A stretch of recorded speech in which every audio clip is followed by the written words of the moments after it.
I know he'll do a great job with that as well.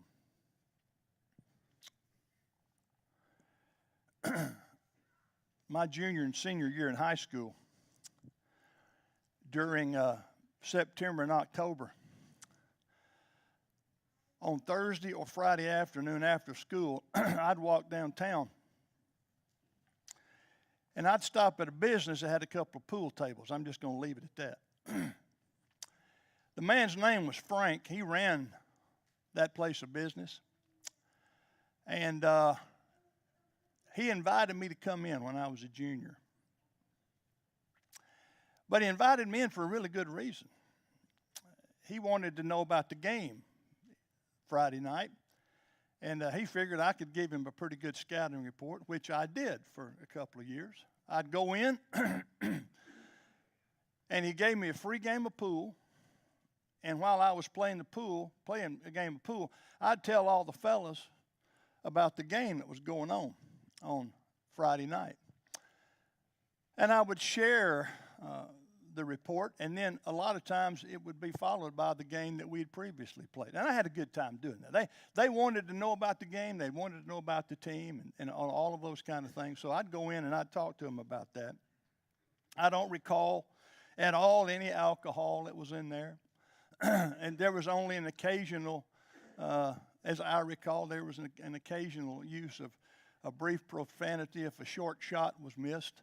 But I was usually busy telling a story. I'm telling all this by way of confession because I know my mom's watching this morning. So I'll make my conscience feel better when I get done with this, if you want to know the truth of the matter. But I wanted to tell you about that. I did learn something. I learned to play pool a lot while I was with those guys. And they appreciated the inside scoop that I gave them. But I remember Frank telling me, on occasion, he'd say, one game of pool and a scouting report's not going to hurt you. And I guess that kind of salved my conscience for going into a place that probably, had my dad known that's where I was going, he probably would have nixed that. And again, I'm not altogether sure why I'm telling you that this morning, except to tell you what I'm about to tell you. I read a story this week about a game of pool that Roy Rogers, and there's 7 people here who know who Roy Rogers is. And you're all over 70, but I know, and even I'm not quite 70. Roy Rogers played a game of pool with Randy Travis. Now, that's a name you probably know a little bit more. And during the game, Randy cleared the table, as I understand it, to which Roy Rogers replied, "Signs of a misspent youth." Which I guess Rogers was trying to tell Travis, you probably were in places you shouldn't have been and probably spent too much time in those places. Signs of a misspent youth. One of the reasons Solomon wrote Ecclesiastes is to fend off a misspent youth. I see today. I see a lot of people, not just young people, but a lot of people who I believe have misspent their lives. We all, and I like to use this language, we all spend our lives. I want you to think about that. How do you spend your life? The question really is, what are you accomplishing with your life? Or to use the spend metaphor, what am I buying? What are you buying with your life?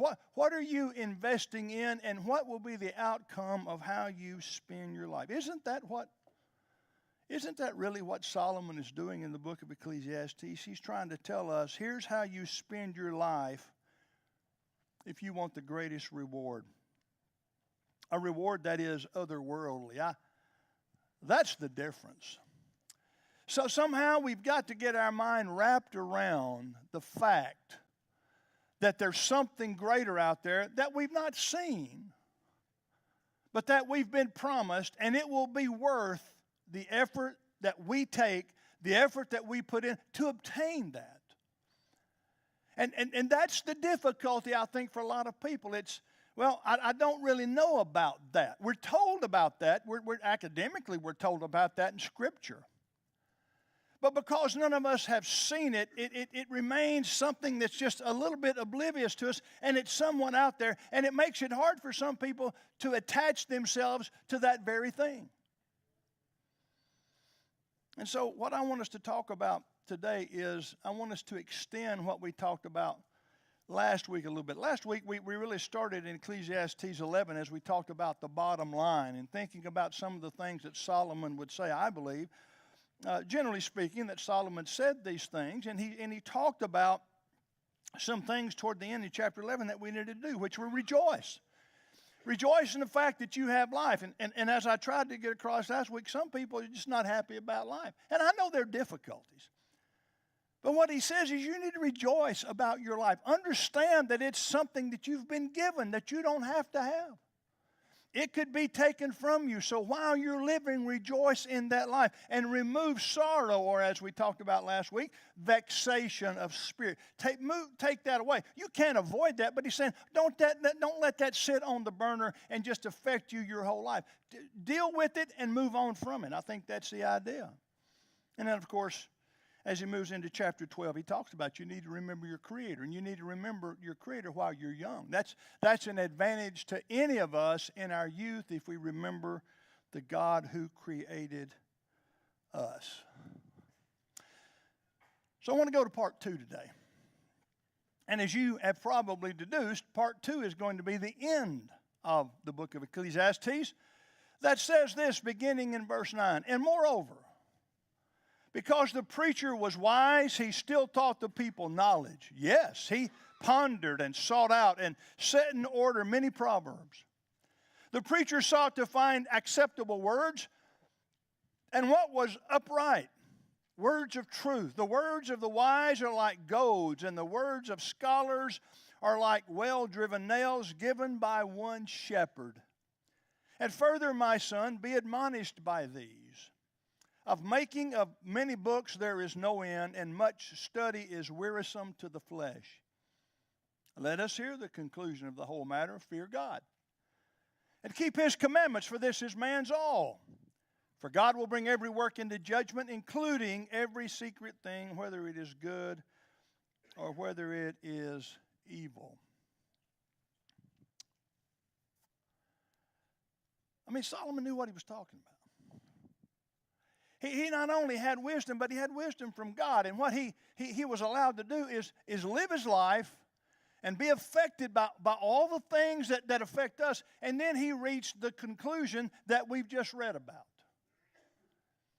And so the bottom line is, this is what the wisest man other than Jesus himself, the wisest man really who's ever lived, he said, this is what everybody needs to understand. He was a great teacher. And I hope he is a teacher that inspires all of us to live as he would want us to live.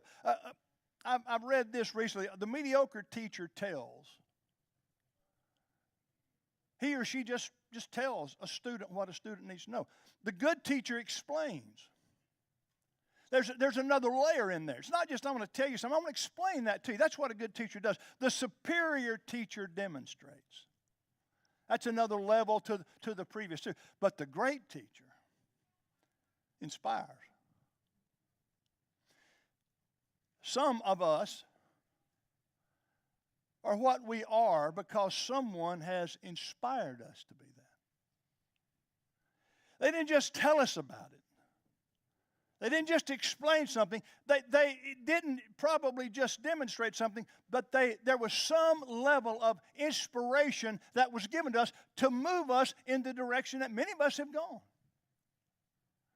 All of us probably have had teaching in school in whatever capacity that is, and we've had people to influence us, but we've had some people who have inspired us to do some things that we've done. I have my list. You have your list. But I think what Solomon is trying to do as he writes this great, great letter is to inspire us to great things. He is trying to tell us, this is what you need to do. I'm explaining it to you. I am demonstrating it to you by how I've lived my life. But what I really want to do is inspire you or move you to do that. And if we listen, we can do that.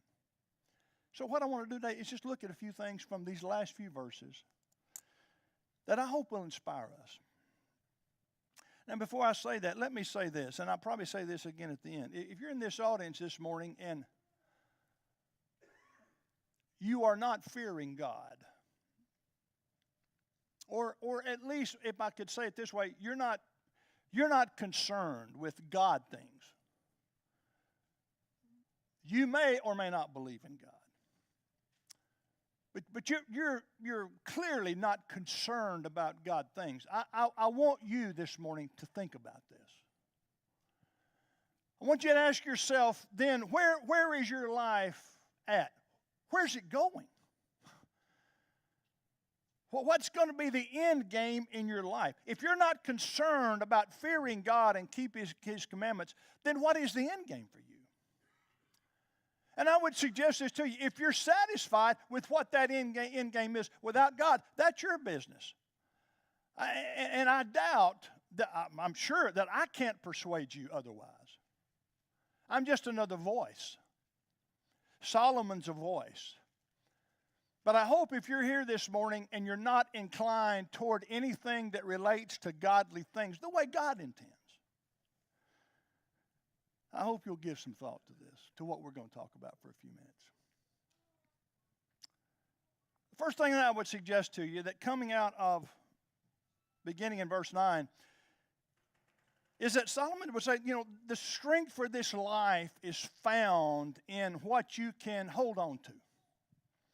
The strength in this life is what you can, in essence, hang your hat on. And so what he would say is this. Because the preacher was wise, he still taught the people knowledge. Yes, he pondered and sought out and set it in order in many proverbs. The preacher sought to find acceptable words, and what was written was upright. They were words of truth.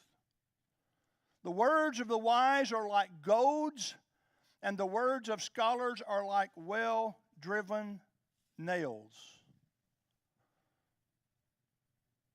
given by one shepherd. Well-driven nails. Well-driven nails and goads play a part in what he says. Goads were a pointed stick. They were just a pointed stick in order to prod a stubborn animal. But not just to get him to move, but to get him to move in a particular direction. That's why you would take a stick that was pointed and you would prod the animal. And you would prod him so that he would go in a particular direction. And so that's what Solomon says. That's the strength to this. And then he says there are well-driven nails. These the truth, and these words are like well-driven nails. I want you to think about that. Well-driven nails are strong. If you take a nail and you hammer it or you drill it into something that it's hard, and if you don't make it go deep, and if it's not strong itself, it's going to break. It's not going to hold what was intended to hold. And Solomon's words point us in the right direction, and it points us to a thing that will hold what it is that we need to hold. That's, I think, what he's trying to say here. Isn't that what you want? Don't you want your life to go, listen carefully, don't you want your life to go in the right direction? And as you're going in that direction, don't you want what your life is, don't you want that to hold up?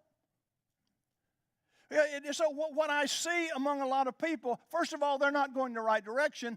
And if they're not going the right direction, what they're trying to build their life around, it doesn't hold up. And so what you have is disaster. Not only are they going the wrong direction, but they're sinking. And what Solomon says is, you need to go the right direction, and you need to stay here. You need to stay where your life will be strong, where you will be strong. Don't go here and then go down. Don't do that. So that's what Solomon, I think, is trying to tell us. These nails can hold the weight of our lives. God's word is never described as a soft feather that just tickles. It's described as a double-edged sword. That's the passage that was read for us by Jared a moment ago from Hebrews 4 and verse 12. It's intended to make us uncomfortable. It divides. It cuts. It's divided. That's why it's sometimes hard. It's sometimes hard to say, that's what I want to do. It's hard to do. If it was an easy thing to do, everybody would do it. But it's a hard thing. But it's a hard thing that has great benefits. And it's given, he continues to say, it's given by one shepherd. Now I want you to put that together. Why does he say it's given by one shepherd? He can say it's given by a lot of things. He could use a lot of metaphors here really to talk about the shepherd or use some other language here. But he says it is given by one shepherd. It's because the shepherd gives direction. And the shepherd relates to the sheep. A shepherd directs sheep, goads and nails. And this imagery was clearly understood in Solomon's day and in Jesus' day. It's interesting. If you go to Israel today, you're still going to see it. You're going to see sheep with a shepherd a lot of places. Obviously, the Lord knew exactly what he was talking about, but that's because they saw that, and we need to see that. So the answer to the question is, at least initially, is what you need to do is you need to go in the right direction. And you need to hook your life on the truth of what God says because it stays there. It holds. Doesn't fall, holds. And I know, as I said to you earlier, and I'll just reinforce this step. I know a lot of people, and you do too, whose lives are in disarray because they're not going in the right direction. And maybe more importantly, initially, they're not interested in going in the right direction. That's why the Word of God speaks to the heart. That's why when Solomon tells these things, he's hoping not just to tell you something, he's hoping to inspire you to do something about that and me to do something about that. That's why these words never get old. That's why these words are always applicable, because there are a lot of people who are not following what Solomon said. This might be one of those sermons that if you could preach the same thing every week for the next 10 years, this might be the sermon. What are you hanging your life on? What direction is your life going? You need to continue to think about that. And he kind of continues the thought in verse 12 where he says you need to avoid these false directions. Verse 12 says, and further, my son, be admonished by these. What he's just told you, be admonished by these words. And he says, and then of making of many books there is no end, and much study is wearisome to the flesh. Many books. There's no end. The study of these is wearisome to the flesh. I want you to imagine the futility of study when it's not the truth. You ever thought about that? You ever thought about maybe you have studied something before? Maybe there's been a mindset in your heart and in your life that's caused you to look at something, and as you're studying this, you're saying to yourself, this isn't true. And while you're doing that, you may have been incentivized to go ahead and study it, but while you're studying, the conclusion is, this doesn't even make any sense. This can't be what the truth about whatever it is that you're studying is. And that's frustration. And I think a lot of people have that. I think a lot of people who live their life, they continue to live their life, but they continue to live it frustrated. You may be that person. There's something about your life that you enjoy, but in the final analysis and then in the deeper analysis, you're frustrated by it. Is that you? Well, it may be that you've encountered this futility of study and this futility of effort. Because everybody has wisdom for life. Everybody's got an idea. Everybody's got an opinion. Everybody's got a thought. Everyone even has their explanation. Here's what I think. Ask them, what do you think about life? Well, here's what I think life is.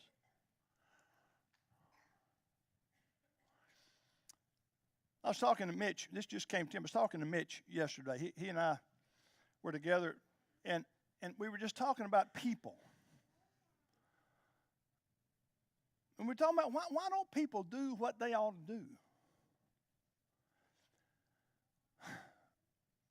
And I think he and I are both, I think we're both convinced people do what they do because they think they're saved. I can't imagine somebody living life thinking, you know what, I'm in deep trouble. I don't want to do anything about it. I just think a lot of people think they're fine. They just decided for themselves. They've come to their own reasoning about what life is all about what life hereafter is all about. They've reached their own conclusions. They're not trying to find out what the truth is, as Solomon says. He said, I want to tell you the truth.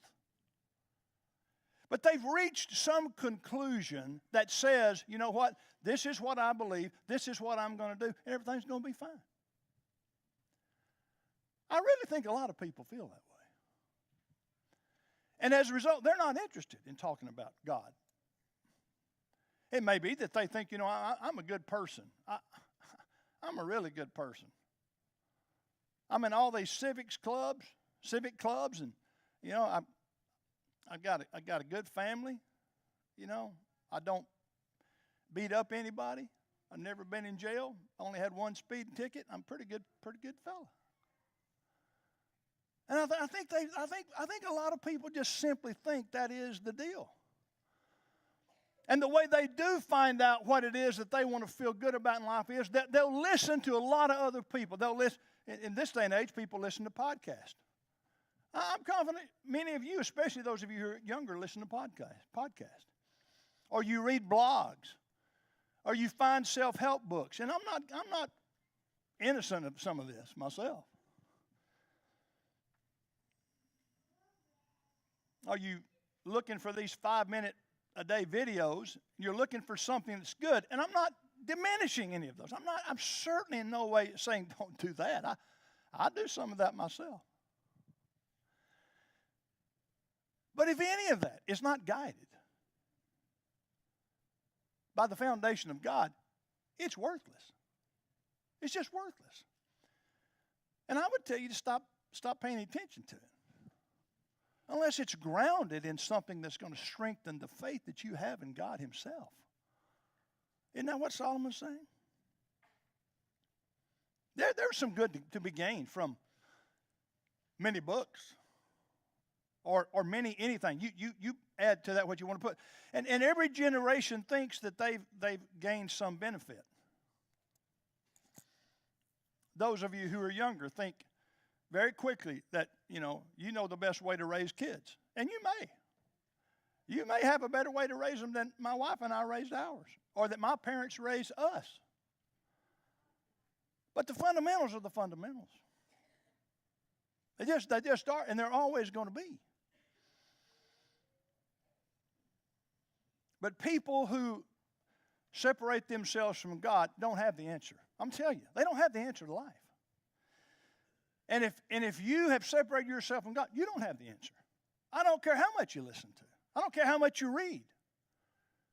If it hasn't found its ground in God, you're headed off this wrong direction and it's going to fall. That I'm assured of. God always has the answer. And that's why He, I think, used Solomon to tell us about it. Here's the answer. So avoid false direction. Don't go down a road that's going to lead you to disaster. Don't do that. Because what you want to be is the whole person. You want to be this complete person. Verse 13 says, let us hear the conclusion of the whole matter. Fear God and keep His commandments. This is man's all. This is who man is all about. And it's about as succinct as it can get. It won't take you 5 minutes to read this and apply it. Hear the conclusion, fear God and keep His commandments. That's the bottom line, right? What is the advantage of this life? Here's the way you gain the advantage. Here's the way you're pointed in the right direction and you have a strong life. Here it is. You ready? Fear God. Keep His commandments. That's it. Are you convinced of that? Are you fully convinced of that, or are you trying to work your way around that? It may be that academically, intellectually, you say, I get it, Kenny. I see what you're saying, but I'm just not ready for that. Well, that's your prerogative. Nobody's saying you have to. God doesn't say you have to. God's saying, though, here is the truth. Here are the words of truth, and if you want your life to be what it needs to be in order to be complete, here's what you need to do. And the Bible tells you how to do both of those things. It tells you how to fear God. It not only tells you His commandments, He tells you how to keep His commandments. And it talks about those and explains those. And it tells you in multiple places why they are a benefit to you. And so what He's saying is God cannot be an afterthought. It can't be a hobby. It can't be an occasion. It can't be something you do 2 or 3 days a year on holidays. It can't be that. It can't be that. That's not your life. Your life is not Christmas, Easter, and 4th of July. It's not that. God is not something we do when it's good for us or when we need Him. That's what a lot of people do. We see that all the time. A lot of people become religious when they need it. I get that. I get the fact that they need it. God has put eternity in their hearts. They know that there's an advantage to it. They just don't want it all the time. They don't even see it as necessary all the time. And what God says is, no, it is. Here's how Jesus said it in John 6. He was talking about this bread. You know, He's the bread of life. In John 6, verse 35, Jesus said to them, He said, I am the bread of life. He who comes to me shall never hunger, and he who believes in me shall never thirst. Don't you think that's a pretty good thing to tell somebody? If you'll commit to me, you'll never be hungry. You'll never be thirsty. Now, they obviously, they didn't understand all that. But you understand that, right? You understand where He's going with this because you've read John 6 multiple times. You've studied John 6 multiple times. That's what Jesus said. And here was their reaction to it. The Jews then complained about Him because He said, I am the bread which came down from heaven. They complained about Him because He said that. Apparently, they didn't even take the time to objectively listen to what He said and contemplate what He said and think about what He said and even ask the question, is this true? No, they just complained about Him. They complained about Him because He said, I am the bread which came down from heaven. And so Jesus said it again.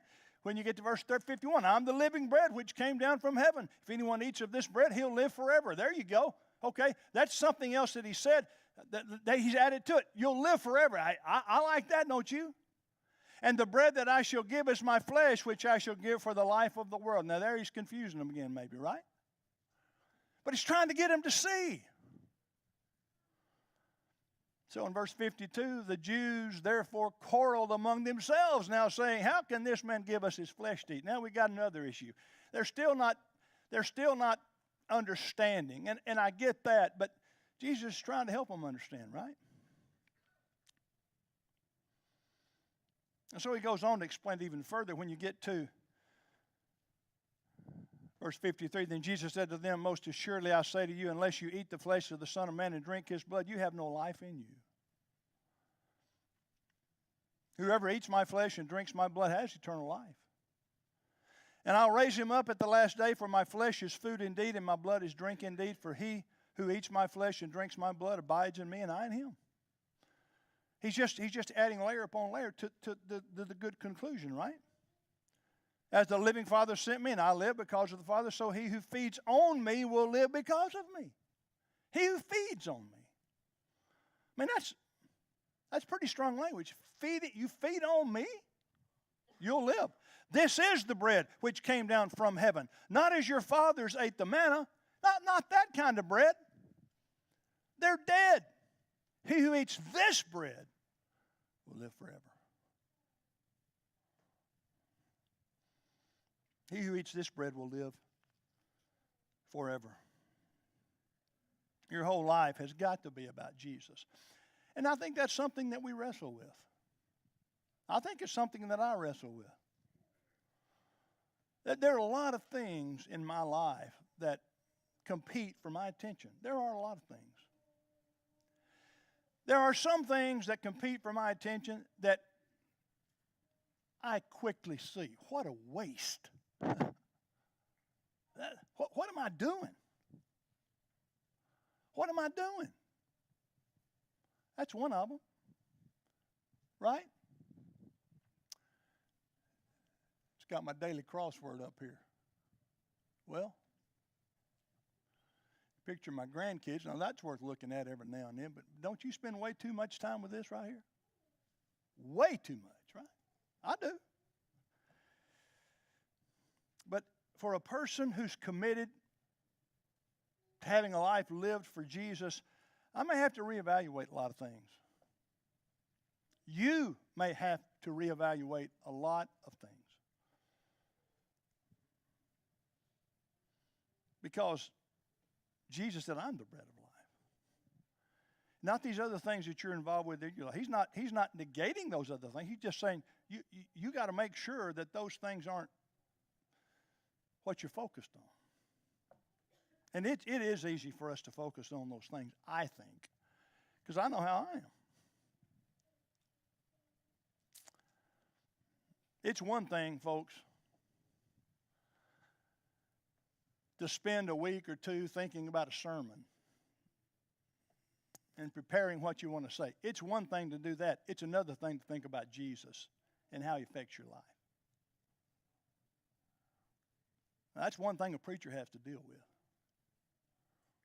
Because preparing a sermon and preparing what I want to say and how I want to present it and what I want to be the content, that has to do practically with here's what I have been asked to do. Here's my responsibility.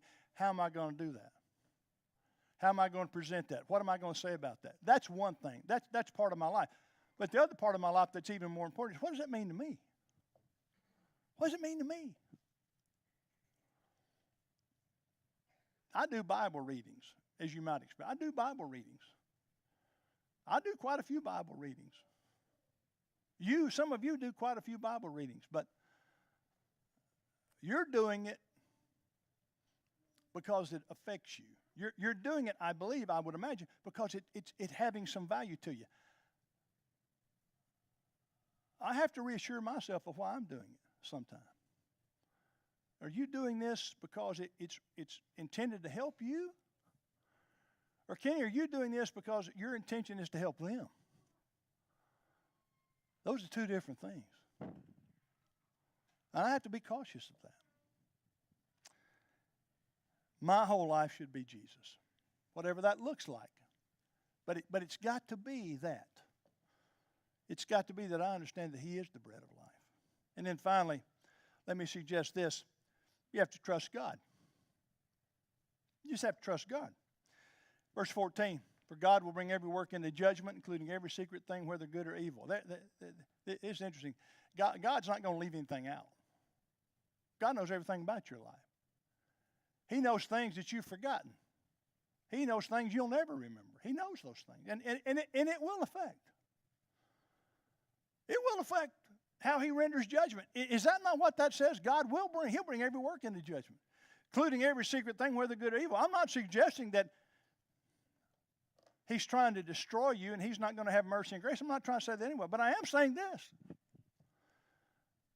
The last thing Solomon said in this document is he's going to bring every work into judgment with every secret thing, whether it's good or evil. That means something. Don't pass that off.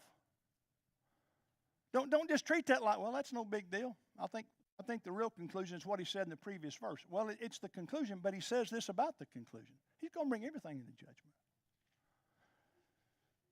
He knows all you do. He knows all you are. He knows. He knows. And he is a loving God. And he is a God who wants you to be saved. But he wants you to fear him and to keep his commandments. I think the way to say that Jesus would say is you need to be hungry and thirsty. Blessed are those, Jesus would say in the Sermon on the Mount, who are hungry and thirsty for righteousness. They hunger and thirst for it. They'll be filled. They'll be filled. That's what he wants. That's what he wants from us. When we're filled with something, we don't waste our life in something. And I think that's part of the issue that he's getting at, don't you? Well, that's it. Those are things that you've heard, I think, for a long time. But I think we need to be reminded of those things. So that's why I want to present this lesson to all of us. You need to commit to God and doing it his way. Then you need to do that. Just do that. Commit to him. Say, Lord, I'm yours. I want to do what you say. I want to live my life for you. I want to hang my hat on strong nails, and I want you to prod me in the right direction. He'll do it. and we'll help you. But you got to commit to Him. Commit to Him. If we can help you do that this morning, come as we stand and as we sing.